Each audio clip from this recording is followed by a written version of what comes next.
Once again, thank you so much for joining us. This is News Tonight, and I'm Patricia Lukoma Mpango. Straight away into the bulletin.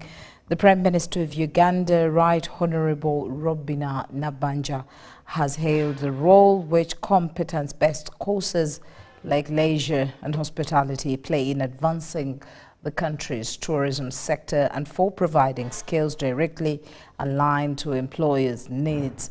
She revealed this while addressing students of the Faculty of Tourism, Hospitality and Language at Makerere University Business School. Thank you so much for honoring this invitation. Great, great and mighty, the walls around thee. Great, great and mighty, the gates beside thee. Competence-based degree courses like hotel management, leisure and hospitality provide job-ready skills tailored to specific industries, which means graduates enter the workforce with skills directly skewed towards employers' needs. Nabanja says technology has become a cornerstone in promoting tourism globally. She now wants the tourism sector to leverage on digital marketing as a crucial pathway to driving tourism industry further forward. With competence-based degrees and programs, one gets a more flexible learning environment that allows even working professionals like some of you here to earn a degree, and these programs focus on assessing your mastery of specific skills and knowledge rather than relying solely on traditional school time schedules and class structures. In this digital era, the way we promote tourism has changed. More and more tourists are using online platforms to choose their travel destinations. And I believe you know this.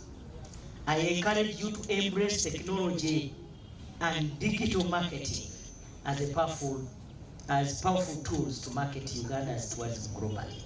Ministers Banam and Mugara say with competence-based courses like tourism-related ones, graduates can transition smoothly, quickly into the workforce. Minister Mugara says the challenge for the tourism and hospitality sector has been people hiring and trained labor force, a thing that continues to downplay the capacity of this field. The challenge that we've had is that some of the people that own the spaces, the hotels and these facilities, are not employing the right people.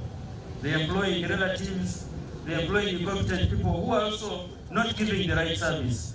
Ours, as we grow, is to regulate this sector so that the owners of these facilities are able to employ the people that have the expertise. Graduates in tourism and hospitality courses have a wide range of work fields they can be absorbed in. For example, events planning, wedding planning, conference planning, among others. These courses are good for you. Then these courses also reduce unemployment. Like if you know with the skills you get, you can easily get a job in any of the hotels present. Even if you don't have hotel and your father lives in a house in the village and the people in the village functions and trainings, you may do a training at your father's home because you have the customer service and the customer care that you learn at Mosque. We are mindful about the quality of training, the pedagogical style we are using to make it as practical as possible, to let students gain competencies rather than their knowledge. Yeah, they do despise our course, but it's really a nice course, and I've got encouragement from this meeting. Like we can do events. Crispus, Arinitwe, UBC News. Now, Minister Millie Babalanda has issued a firm warning to resident district commissioners regarding the troubling practices of soliciting disputed land plots to resolve a conflict. Now, speaking at a closure of a 3-day workshop with RDCs, deputy RDCs, and district internal security officers in Mosque, Babalanda criticized the RDCs colluding with land grabbers, resulting in significant harm to ordinary citizens. At the same event, ISO Deputy Director General Kano Emi Katabazi urged RDCs to effectively address the challenges faced by their communities.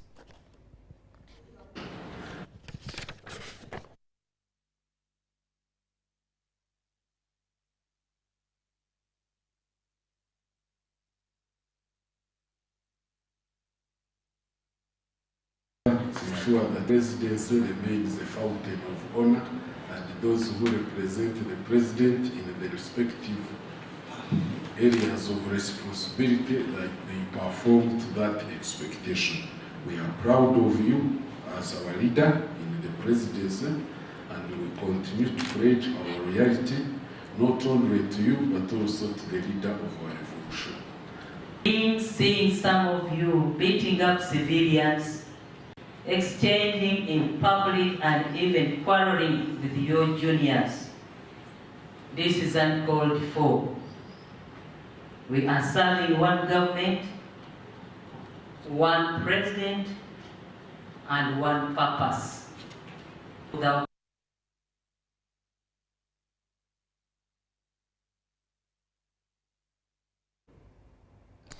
Now, Kampala Metropolitan Police have confirmed that one person died in a tragic fire accident in Kisenyi 2 Zone, Kamocha. The fire broke out in a section of makeshift structures constructed from timber and iron sheets. Now, the structures were completely destroyed, rendering the residents homeless. The deceased has been identified as Kiza Melissa Catherine, a 15-year-old student of City Side School, Chebando. This is the second time the same area experiences the similar fire incident, with the local authorities forging a way out and a way forward not to experience this situation again. KMP Deputy Police Spokesperson Luke Owoyesigire says the investigations are still ongoing to ascertain the exact cause of this fire.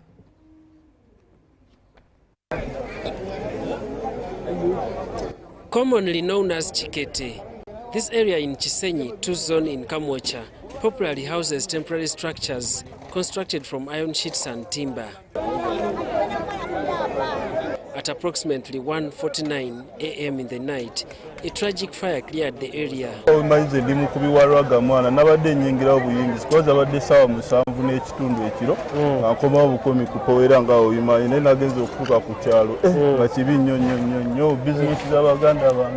The remains are being collected by the dealers in scrap business. Eno jemula wa firiji eweddewo eno firiji batira firiji n'amalagali awo firiji zange zonna zibadde awo ebyuma byange yembadde nkanikisa byonna bijiridde awo sina kyenzije wadde n'eki lw'abantu abo biyita nti bo balandirooni osegeera. The makeshifts were being occupied by mostly the youth, called them the ghetto youth, who used the structures for both accommodation and business. But we think something must be done, and not even tomorrow or the other day, but now, to see that people leave this place, either forcefully or they should be coerced or they should be guided, but people should leave this dangerous place. If you look around, this is a place where government, which is a gazetted place for government, is almost a wetland, and power, lines of power passing through this place as they supply power to other areas. The cause of the fire is something the residents are still battling to find out. Some say that the fire broke after a domestic violence which witnessed a candle lighting up mosquito net. There's a lady who was fighting with the son. They forgot about the stove they kept on the what? On our side. They started fighting from there. They kicked the stove. We rang fire brigade, and they sent a fire truck from Korolo. But because due to lack of access to this place, the truck didn't manage to reach here. So it's the committee themselves who managed to work hand in hand so that to control the fire, not to continue burning other places. This is the second time this area is experiencing this situation. Yeah, we are just appealing now this time around to appealing to KCC, because they are the one who can guide us.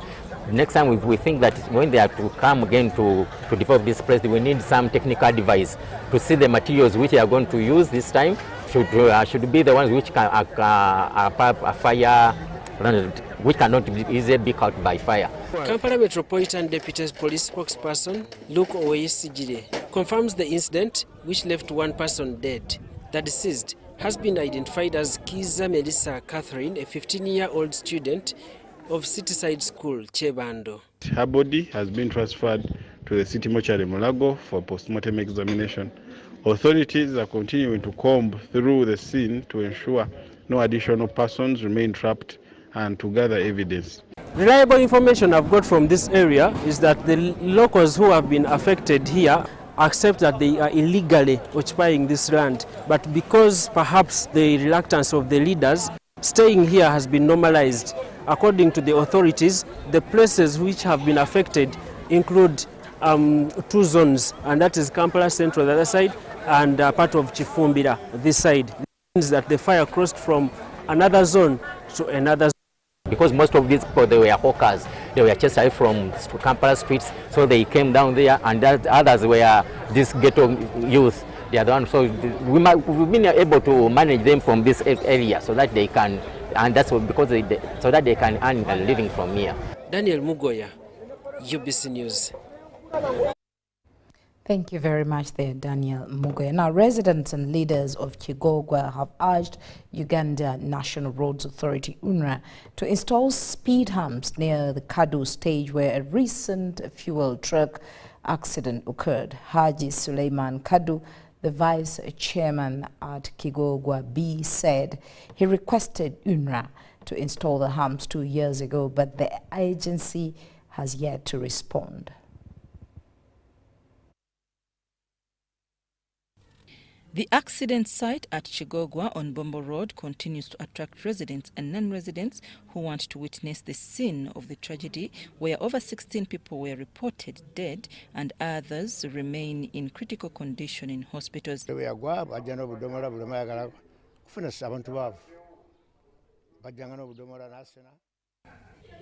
When it fell, people came with small jerrycans to take fuel. People are hurt. The driver warned them, but they thought he was deceiving. Some of them, they are going to remove their skin, and we have contributed money.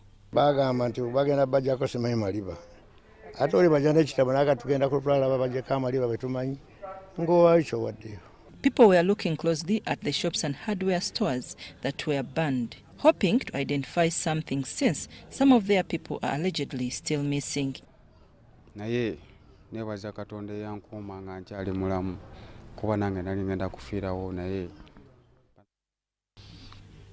But I thank God who saved me.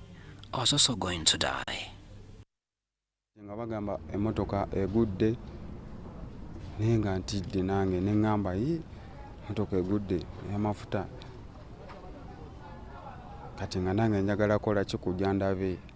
A mother of 20-year-old who died at Nsambya Hospital said her son was crossing the road when the accident happened. He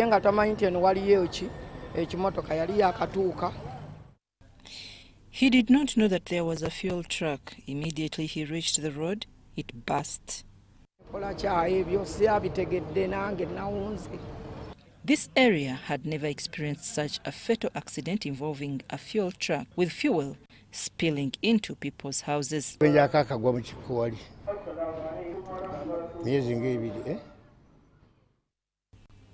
accident that involved chickens, it was a lorry full of chickens, but this fuel accident was very bad. The truck came from up Hooting, and there was a vehicle offloading. When it reached it, it veered away but fell.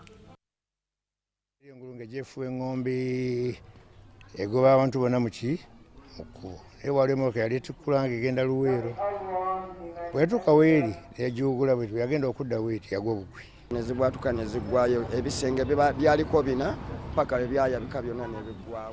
had 4 walls, and they all burst. Fire brigade came and put down the fire that had guarded the building. They were 15. Residents attribute the problem to excessive speeding on this high road and have reportedly requested speed humps to be erected without success.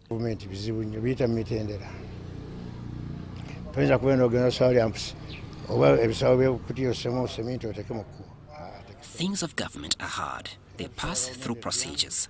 You cannot just go there and put a hump. It's not possible.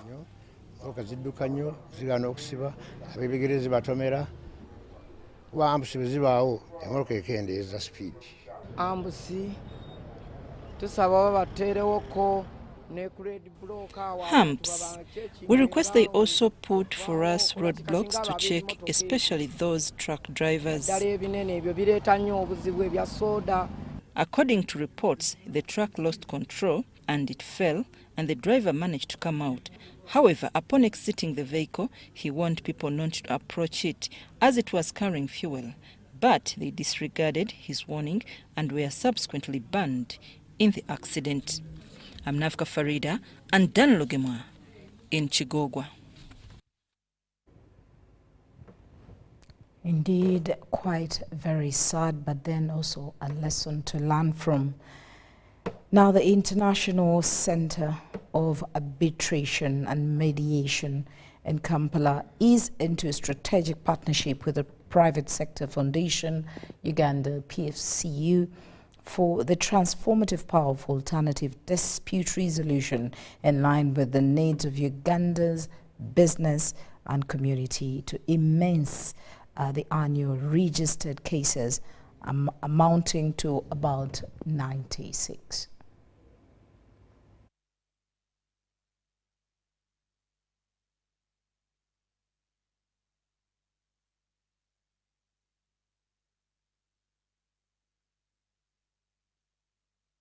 Well, we will be bringing that story a little bit later.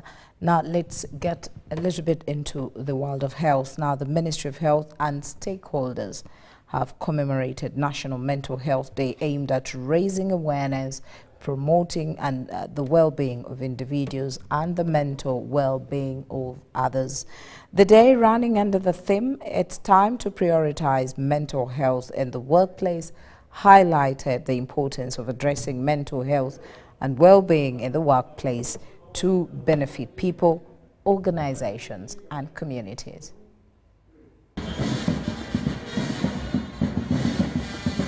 Mental health illness at workplaces has increased over the years, with close to a third of workers said to be experiencing mental health breakdown. Now, mental health experts and partners are calling upon employers in all settings to create a conducive environment for their employers to avert the alarming situation. Studies showing rates in the legal profession and in the teaching profession, these rates are very, very high.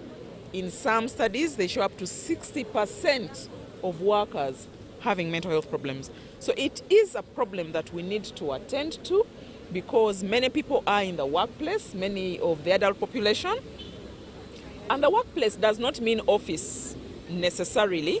It means anywhere where you do your work. And if we just look at the just concluded census report, although the results are continuing to be analyzed, but they pointed out that about 20% of people have severe psychological distress. And in this, it's just showing that many people are reaching the end of the road. They are not seeing a future ahead of them. That's what it means, severe distress. That's what happens. Someone loses hope. Someone is just so confused. They cannot take any decisions. They cannot do anything because there's a missing link. There's something that is missing in their lives. It's not connecting very well. And this is just, that number was just so much because initially the numbers were very low for people who had severe psychological distress. But we're also seeing quite a number of people. We have heard from our reports here that there's quite a lot of depression within communities. 28% of our people are having depression, which requires to be supported. The Ministry of Health and partners commemorated the National Mental Health Day held at UBC grounds. The day is an opportunity to talk about mental health and show that it matters. It is also a chance to break the stigma surrounding mental health. As government, I think what we need now to do is to be more proactive on mental health issues. I'm well aware that there are health and wellness programs which are ongoing, and this is more of a cross-cutting issue that should now be brought on board so that for purposes of affirmative action, it is well articulated to all staff. We always encourage workers to associate freely, associate with your fellow friends freely. Tell your manager, tell your human resource manager your problem, so that maybe it can be looked into. Because stress is caused by what happens to us. More especially at workplace, people have loans, have financial obligations. They have gotten loans, they have gotten challenges, sickness, but it ends up becoming a stress because you are not clearing the loan. So sometimes when you tell somebody, the issue is always tell a friend. Experts say that there are many things that can trigger mental health illness at workplace. On their part, employers have been advised to do the following to address mental health challenges at workplaces. So there can be also environmental problems within the workplace. For example, work settings that have a lot of noise. So stressful work environments that are very hot or are very noisy or are very dusty, like factories, those can be problems for the worker. The system or the culture within the workplace can be a problem, can trigger or can be, can underlie mental health challenges for its workers. If a workplace has a culture that does not support mental health and well-being, and the management is not one that understands mental well-being, or does anything deliberately about it, challenges will happen. Zahra Abigaba, UBC News. Now, residents of Kisoro District have this Friday been voted for the National Resistance Movement flag bearer ahead of the Woman MP by-election scheduled for November 14th, 2024. This follows the death of Sarah Nyirabashti Mateke, the district former MP and State Minister for Defense and Veteran Affairs. 8 women are competing for the district woman member of parliament. Former MP Rose Kabajenyi and the new entrant Grace Kafeza are leading the poll. The Electoral Commission is yet to announce the poll results. There are good, I said before, Kabageni 86, Kitetera 0, Mahiwe 2, Mbonye 0. Kisoro District Woman Member of Parliament by-elections has been held at 448 polling stations across the district. The process was first delayed by voter verification, especially in Kisoro municipality. Some people didn't keep time, and a residing officer that was trying to count kind of missed so many people. I, for one, was in the line, but they didn't count me. But it's okay. However, voting started at around noon. At some polling stations, such as Mayor's Gardens, there were scuffles between supporters of different candidates.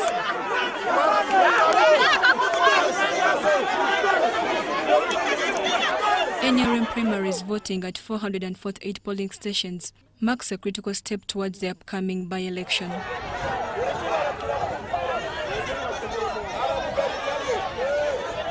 Eight candidates are competing for the NRM flag, including Rose Kabajenyi, Grace Achifeza Ngabirano, Irene Muhaire, Blessed Jetentera, Fancy Nirere, Helen Mbonye, Winfred Juraneza, and Jemima Irakunda.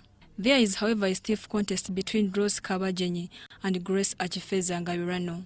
John Hashakamana, a local opinion leader, raised concerns about the exclusion of students who appeared on the voter register, questioning the fairness of the process. The problem they saying there are many names in the register, and yet some are students, and the students they have not allowed them to come for voting. NRM's Electoral Commission Chairperson Dr. Tanga Odoi is overseeing the elections and emphasized the need for unity, urging voters to participate peacefully. Who will vote? You are the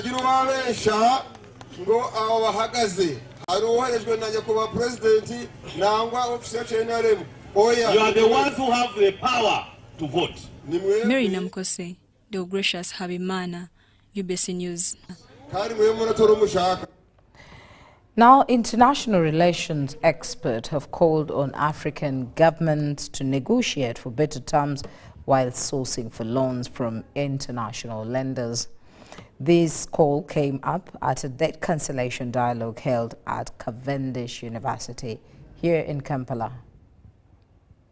The dialogue, which was organized by Debt for Climate Uganda, was dominated by discussions on how best African governments can free themselves from the shackles of foreign debt that continues to impede her development.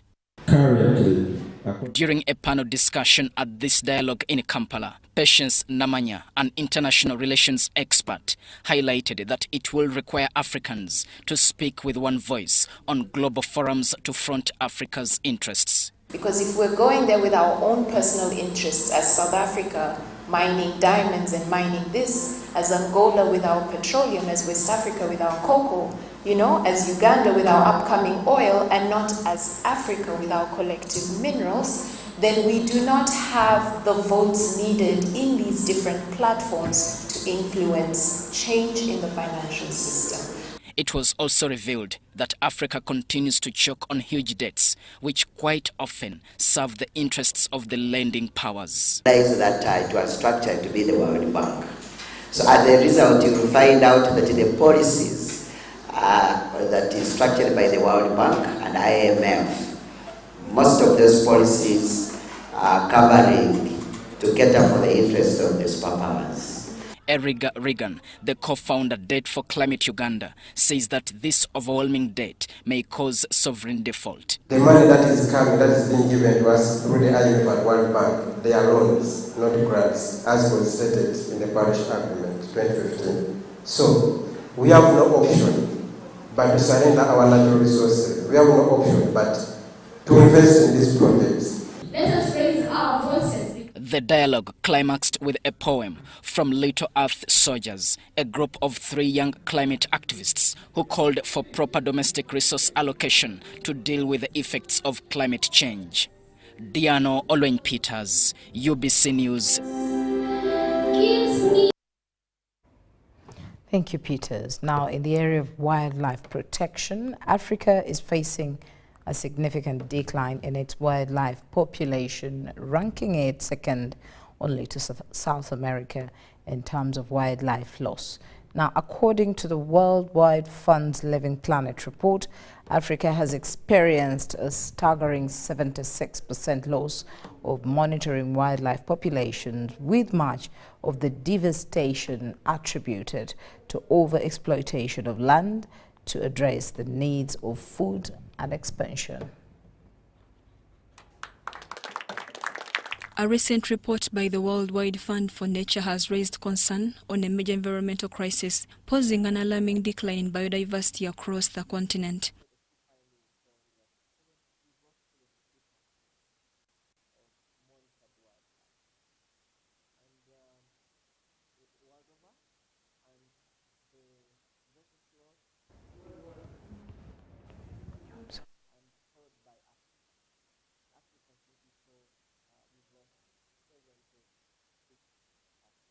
The report underscores about 6 things.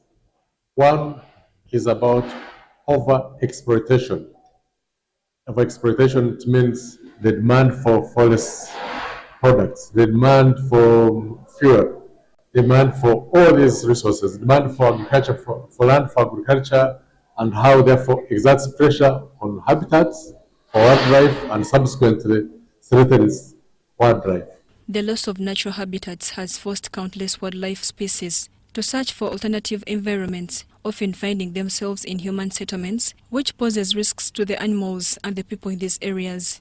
You see, much of Kampala had these hills with wetlands in the valleys. Those wetlands had forests that had fruits that the monkeys were benefiting from. We cut them, we removed some of the wetlands, and we built mansions and other infrastructure. Many of our factories are actually in the the wetlands. So what does that mean? The monkeys have no habitat to stay in. WWF officials warned that without urgent conservation efforts, Africa's wildlife may face an irreversible future, with certain species potentially facing extinction.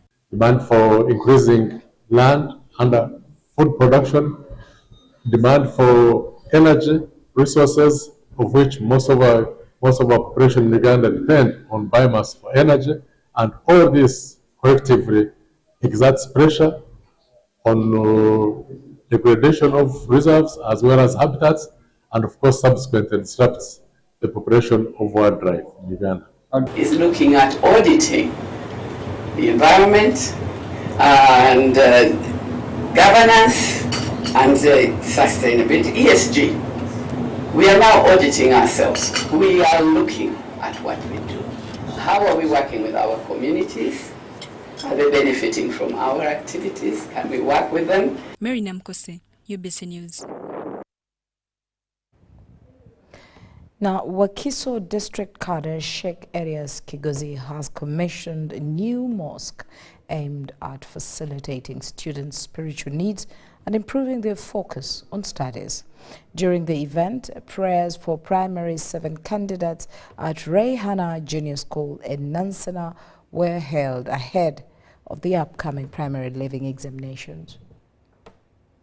The Kisoro District Cadre Sheikh Elias Kigozi took the opportunity to call upon other educational institutions to consider constructing places of worship on their grounds. Masjid in school, within a school, it's going to solve the problems of students because students have been moving outside to go for prayers. So this one is going to ease their time and their service, their studies, because the masjid is within a school. And we call upon all the Muslim schools and schools which have got land where we can construct masjid. Let us have also a place for worship, for God, a place for God to worship, so that we make it easy and we keep our students, our learners, attached to the God by showing them the practices.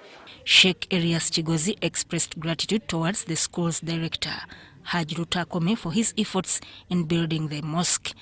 I take this opportunity to thank the director of Rayhana, Haji Yusuf Rutakome, for honoring this opportunity to our God, because as Muslims we believe that building masjid, it's an insurance you put on yourself, on your account. Our beloved Prophet Muhammad told us, whoever built masjid on earth, God is going to build for him house in paradise. He emphasized the benefits of having a mosque within the school premises, noting that it would save time for students who previously had to leave the school to attend prayers. Sheikh Elias Kigozi also made an appeal to the Ministry of Education, urging them to consider the needs of Muslim students during national examinations. Important. We've seen scenarios whereby students who are Muslims, they are denied to pray in time because of exams. Another thing, those who are Muslims who are covering their heads, let them continue with the same way, because as Muslims have the dressing code for the girls, they have to cover their heads. The boys, they have to wear the capes as Islam, a sign of Islam. So let the Minister of Education and examiners respect that dress for the Muslim, so that bi-idhnillah we continue to serve our God and our nation in a best way. Following the commissioning of the mosque, a special prayer session was held for the P7 candidates who are set to sit for their PLE exams. Essomero twetegese nti nga bwe tutandise n'okusaba Katonda agenda tukolera enteekateeka yonna. Abaana baffe tubasomesezza bulungi, abasomesa baffe we bali, abasomesezza abaana abo, era tusaba Katonda tuuse ku lunaku olwo nga tuli balamu n'abaana baffe nga balamu. The event was a blend of religious devotion and educational focus, underscoring the value of spiritual guidance alongside academic achievements. Sudat Kaye, UBC News. Now about the Old Park Food Vendors, section of food vendors in Kampala's biggest taxi park have made an outcry to Kampala Capital City Authority to help them settle back into business. Now, this was after demolition of food kiosks that are closer to the taxes due to the fear of possible fires. The move was made by the Kampala Capital City Authority, and it was to clear out restaurants close to vehicles, citing a possible fire threat in the near future. Food vendors claim that they weren't given prior warning and were caught unprepared.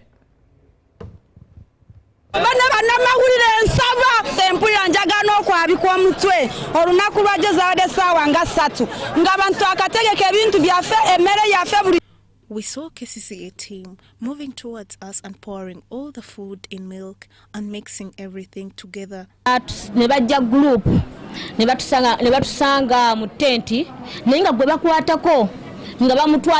they took several people away, including a manager.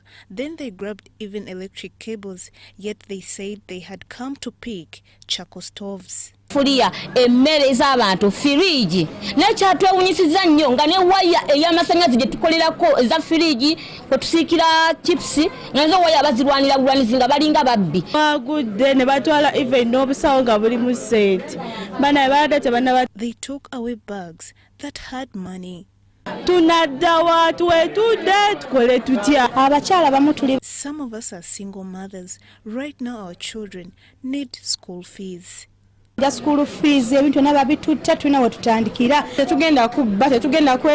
not going to start robbing, neither go out to prostitution.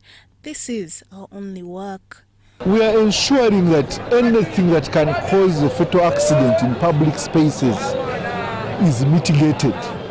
We started with enforcement exercises to make sure the upper part of the old tax park is rid of fire or anything that can cause fire. We had restaurants here that had fireplaces that would easily cause accidents if that fire went onto a vehicle. We start mechanisms of people being safe in the workplaces. People may have gotten used to doing things this way, but this is not right. It doesn't make it right. We need to support them. We are going to support them. They are going to apply for temporary permits, especially down here, to make sure they operate.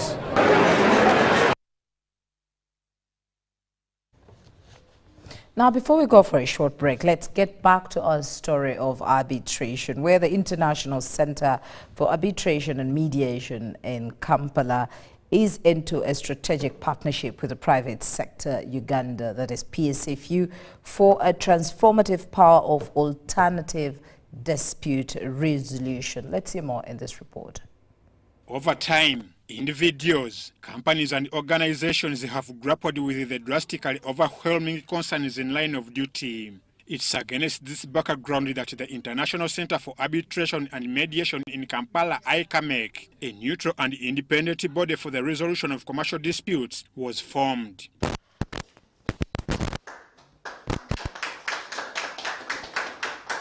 Since its inception, ICAMEC has ensured that arbitrators and conciliators are sufficiently certified and vetted to a global standard. To stop the dispute rampage among individuals and business associates, ICAMEC has collaborated with the Private Sector Foundation Uganda with a commitment to champion the use of alternative dispute resolution for harmonization.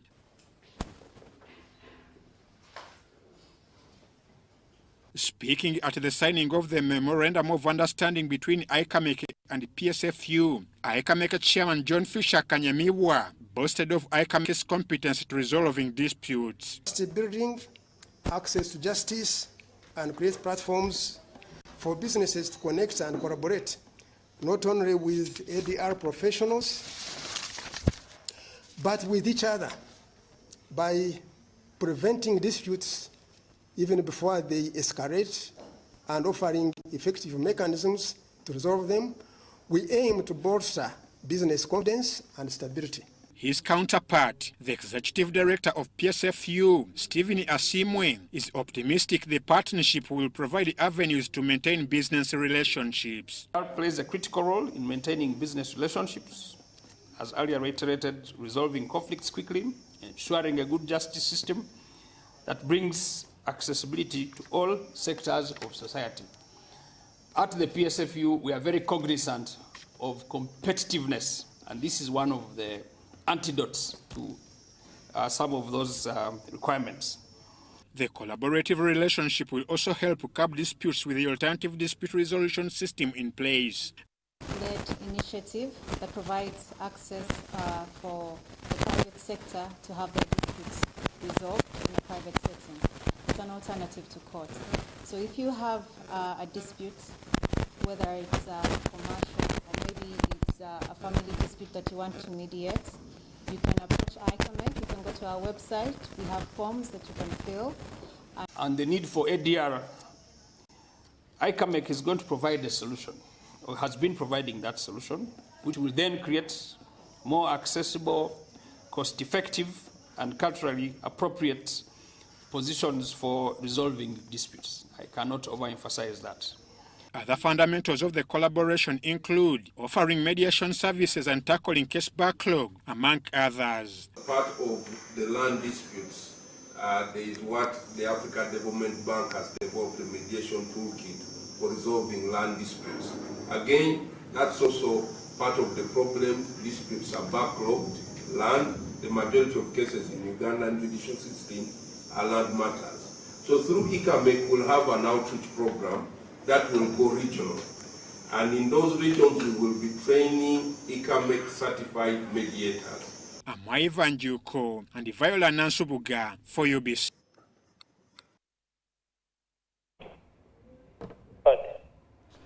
Now, Uganda Telecommunications Corporation Limited Friday received a new lease of life following the signing of an agreement between the government of Uganda and Ruward Capital Commercial, a company based in Dubai, United Arab Emirates. The event was witnessed by President Yoweri Kaguta Museveni at State House Entebbe. Following the agreement, the government is to immediately partner with RSCC to revamp and rejuvenate UTCL to make it vibrant, capable of offering quality services to the people of Uganda and beyond. Going forward, we have entered into as the government of Uganda and our new partner, Ruward Capital Commercial, who are going to work with us to run UTL or UTCL. As we know, we have been running UTCL as a government-owned telecommunications company where the two shareholders are the Ministry of Finance, Planning and Economic Development and the Ministry of ICT and National Guidance. And the UTL or UTCL as we now know it has had challenges, and we've been sourcing for a partner whom we can work with, who can inject in financial resources, and then we rejuvenate the company and put life back into the company in order for it to grow into a strong and viable telecommunication company. So Ruward, a company which is based in the Middle East, is now going to work with us. We have agreed to give them 60% shareholding, and the government shall hold 40% shares, and they will inject in resources, and then we bring new life to UTCL, which will run as a government telecommunications company, but in partnership with Ruward. And we would want to appreciate the presence of Ruward. And just a few minutes ago, we are signing, myself as Minister of ICT and National Guidance, as well as the Minister of Finance, Planning and Economic Development, signing on behalf of the government of Uganda as shareholders, and then our new friends, Ruward, also signing on their part. So this is the ceremony that we have just been witnessing, and going forward, we should be able to see a strong UTCL running as a vibrant telecommunications company that will give high quality services to Ugandans and the people beyond. I would like to express appreciation to our President Yoweri Kaguta Museveni, who has worked hard to see that we bring new life in UTL because he has passion for the telecommunications sector like many other sectors, and he has been personally involved in ensuring that this partnership matures to reality, and we want to appreciate, and that's why he was physically present to witness the signing, and he looks forward to seeing a vibrant telecommunications sector under this new arrangement of UTCL working with our friends Rowad. We thank him and we register our appreciation. Thank you very much. Good afternoon. I am very happy today. We are here in State House.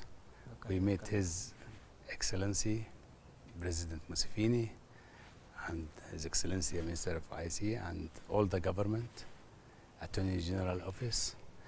And now after 5 years working in this beautiful company, UTCL, we conclude today and we sign. And the President worked very hard with us physically today to place us and be a witness in this contract. And also we thank all the government for all the support they gave us. And today is the historic day actually in Uganda that this company starts to work from today. And also the incentive that His Excellency gave to us. Thank you very much to managing the backbone of the government and to be part of that backbone. We are happy and we're gonna invest in more projects in Uganda as we promised. Uganda is our second home and we love all people in Uganda.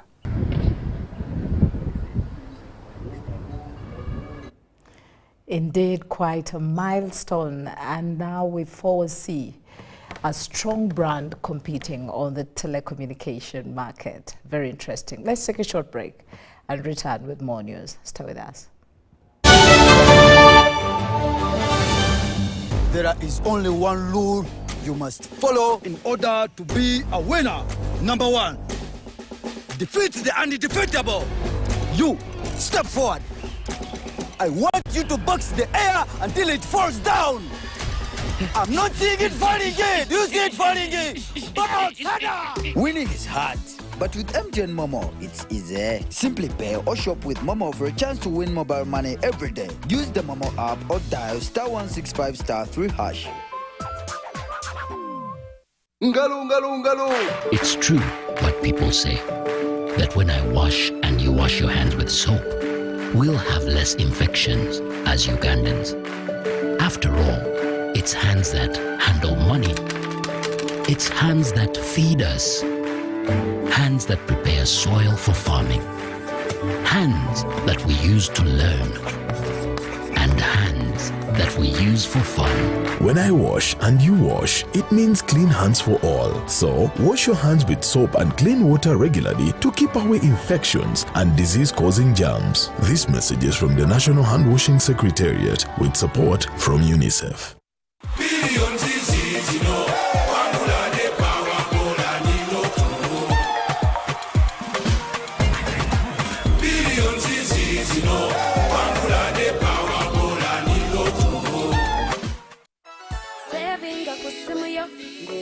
In the heart of Uganda, a financial revolution is happening. We were once left out, saving the old-fashioned way, with an unexpected saving spot, keeping it too close for comfort. But now, we found a better way to save and manage money. Download the Wendy app from Google Play or App Store or dial *229#. With Wendy, your money is safe and you can earn interest daily. Visit your Google Play or App Store or dial *229# to register. Wendy, Wanawoli. To be a winner, it requires that you exceed all the limits of mankind and womankind. But when you play with MTN Momo, winning is easy. Simply get your phone and use the Momo app or dial *165*3#, enter merchant code, enter amount, enter your Momo PIN and pay. Congratulations, your stomach is full, and now you stand a chance to win mobile money with MTN Momo.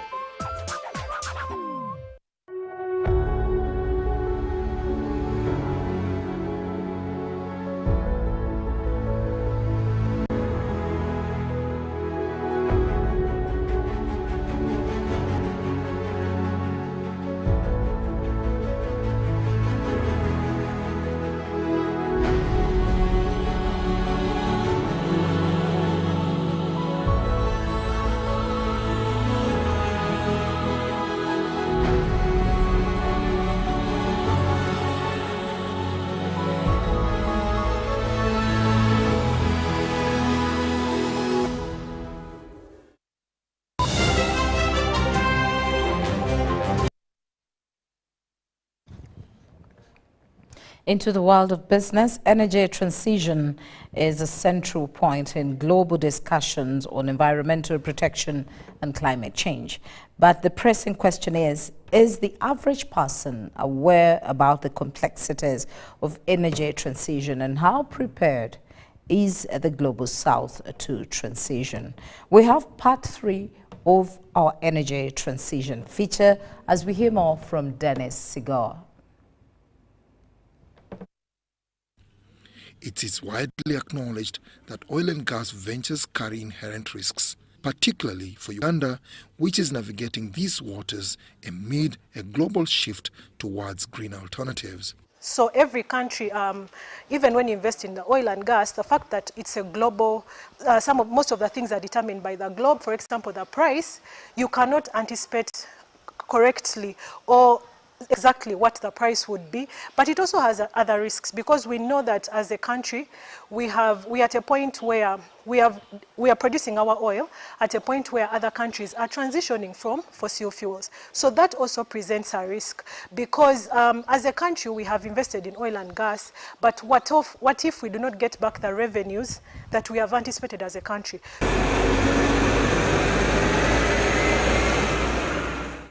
Analysts suggest that fossil fuels will play a significant role globally, with rising demand reaffirming the market's viability. Other countries have moved stages. They have moved quite steps ahead. They are moving away from use of fossil fuels, for example, Norway. But there's so many, the majority of the countries still have a long way to go. To completely go off. Oil and gas is pretty much still a very important factor in Uganda's energy mix. We shall still continue to see a growth in the consumption, in the demand of petroleum products within the short, medium, and even long term, within the visibility of what we can see until at least up to 2060. We are likely to continue seeing a growth in petroleum products. Despite this optimism, perceived risks loom large. Given all that is happening, when we see banks pulling out and other financials as well, how do we prepare ourselves? Can we make some real serious analysis and modeling to see whether there is a risk, and how can we plan for it? Energy transition involves identifying how to enhance the efficiency of technologies, broaden support, innovate financing models for affordability and accessibility, and enact policies that facilitate its adoption. It's not a choice. It is no longer a choice. It is a mandate. It is an obligation for countries to go green. It is not a choice. Those who are still thinking about our traditional way of cooking, matoke, it's not a choice if you want to survive. The biggest challenge we have is that this transition is too costly. To an ordinary person, is what does it cost to put up a solar panel for one bulb? It's almost $500,000. Just one bulb. But that bulb won't help you to do bigger things, like you want to put up a fridge, you want to have a TV in your home to get information from government from everywhere, you want to iron your clothes, you want to do fumigation. You can't do all that. Just one bulb for lighting. More than $500,000. So what does it take to build a dam? billions of money. What does it take to set up a solar program that can power 1 million households? Huge, huge amount of money. So it is so expensive. Green is inevitable because the other resources are not only going to be extinct at a certain point in time, but also place a very serious burden on the environment in which we derive meaning. So for responsible consumption, securing the needs of today while guaranteeing the needs of the future generations, we are committed to delivering not on electric cars, but even when you do a diesel bus, still you've made a massive step in the right direction, because one clean diesel bus still is more environmentally friendly than using so many smaller vehicles. The message is very clear: humanity has to transition to clean or green energy. However, the challenge that lies ahead is how to ensure a just transition, particularly for countries like Uganda, that contribute the least to climate change and yet suffer its worst impacts. Dennis Igor for UBC News.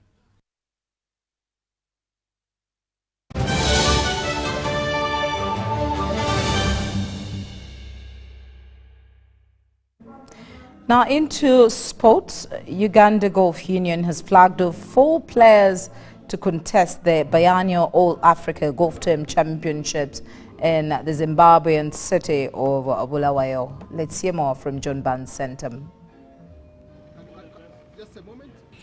Uganda will next week take part in the 2024 All-Africa Golf Team Championship in Bulawayo, Zimbabwe. For that mission, a Uganda Golf Union has flagged off 4 players, including team captain Joseph Chunyai, Joseph Regan, Ibrahim Semakula, and Elton Tembo. The experience is there. However much I'm leading a team of 3 junior players, but well, the trust is upon us. The union has trusted us, the coach has trusted us, and also the country itself has trusted us. So we are going out for the best, and we promise a good performance in Bulawayo. The flag-off was graced by National Council of Sports Board Chairperson Ambrose Tashobia. My encouragement to you is that you stay focused, you give your best, and your best is good enough. That's what I tell us, your best is good enough. Because your best will give you a peace of mind. Your best, if it wins us a medal, we'll celebrate it. But if it gives us another personal best, we'll celebrate it. Team coach Flavia Namakula is optimistic the team, majority of whom finished second in the Africa Region 4 Championship a few weeks back, will negotiate the dry 18-hole Bulawayo golf course, even with youngsters like Elton Tembo, who is on the team on merit. The decision of choosing Tembo to be on the team, first of all, we use the order of merit based on the tournaments that they've been playing. They earn points. So he was the closest guy to Kasozi, and we chose him because of his performance. He's on form, his game is on, the determination, the dedication he puts in the game. That's why we chose him, and also giving him the opportunity to go and showcase his talent. Other teams at the tournament are holders South Africa, Kenya, Malawi, Seychelles, Egypt, Tanzania, Morocco, Ghana, and Zambia. The tournament starts on 28th October with a practice round and flag raising. 4 days of action get underway on 30th October with the first 3 days on the 4-ball better ball format, while the final day will have the individual championship.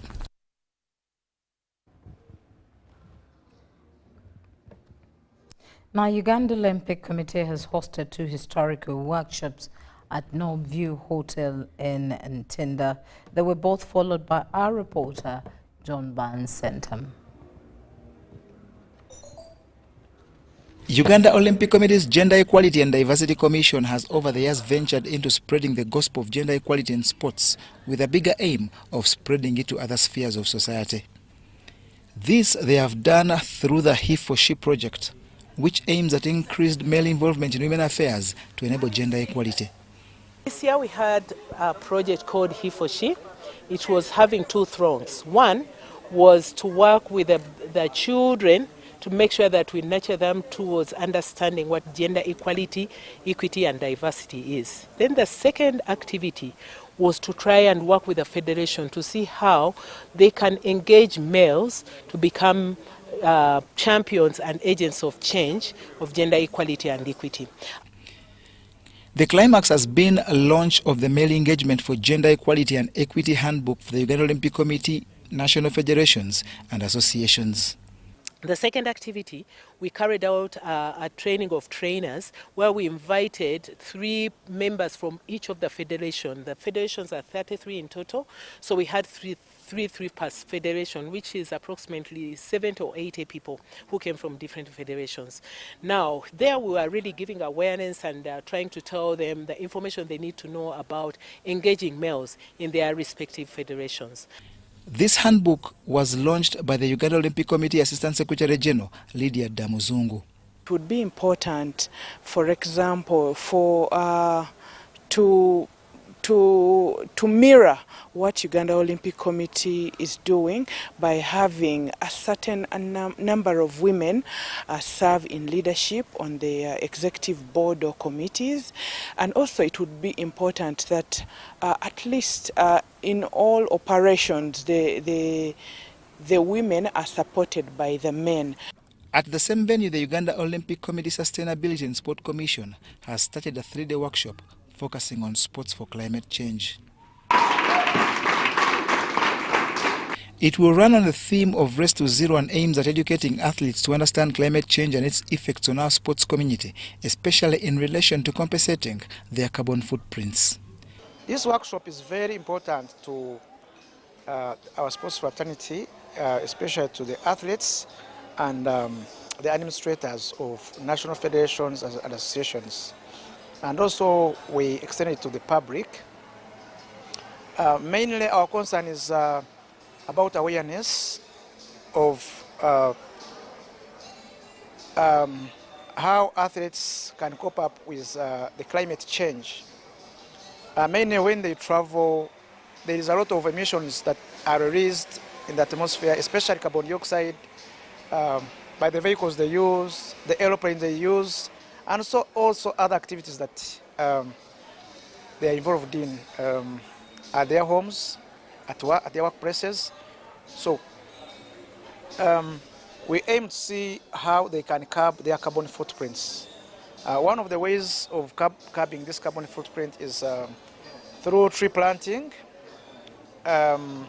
also using other initiatives, for example, renewable energy. Including Adrian Kirabo, Sise Mosirise, Kenneth Opedon, and Regina Lunyolo. That's it from us. Let's meet again at 10 o'clock. My name is Patricia Lukoma. Stay with us.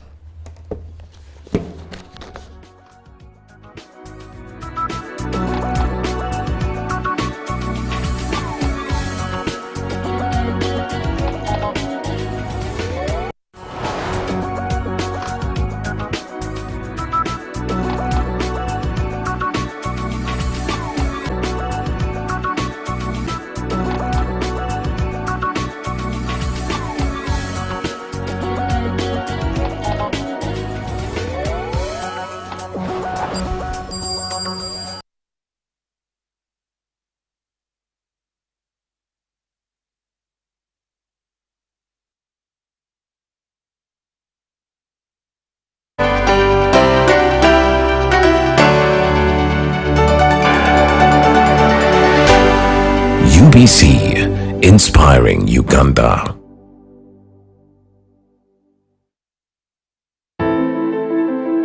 In the crisis-affected regions of Uganda, education is not just about academics. It is about equipping young girls with the skills and confidence they need to navigate life's challenges and create a brighter future for themselves and their communities.